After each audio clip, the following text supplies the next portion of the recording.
ஆண்டவர் மிர்ச்சகருமாகிய இயேசு கிறிஸ்துவின் இனிதான நாமத்தினால் உங்கள் யாவரையும் வாழ்த்துகிறேன். இது தியானத்திற்காக எடுத்துக்கொள்ளப்பட்டதான வசனம் மத்தேயு 11ஆம் அதிகாரம் 28ஆம் வசனம்.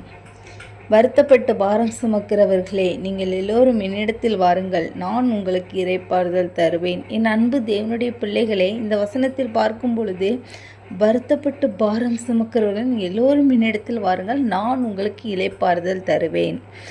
ஒருவேளை நீங்கள் வருத்தப்பட்டு போய் காணப்படலாம், ஒரு வியாதியில் வருத்தப்பட்டு காணப்படலாம், அல்லது பிரச்சனையில் வருத்தப்பட்டு காணப்படலாம், அல்லது ஏதோ ஒரு காரியத்தில் தன்னைத்தானே நீங்கள் வருத்தி கொண்டிருப்பீர்களானால் உங்களை பார்த்து தேவன் சொல்கிறார், வருத்தப்பட்டு பாரம் சுமக்கிறவர்கள் நீங்கள் எல்லோரும் என்னிடத்தில் வாருங்கள், நான் உங்களுக்கு இளைப்பாறுதல் தருவேன்.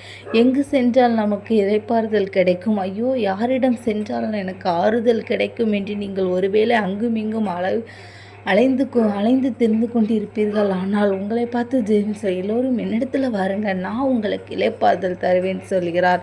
ஒருவேளை நாம் மனிதர்களை நாடி போய் கொண்டிருப்போம், ஆனால் அவர் மற்றவர்களை தேடி போகும் பொழுது அந்த நிமிடம் மற்றும் நம்முடைய வாழ்க்கையில் ஆறுதல் கிடைக்கும். நிரந்தரமான ஆறுதல் அந்த ஆண்டவராகிய இயேசு கிறிஸ்து மட்டும்தான் தர முடியும்.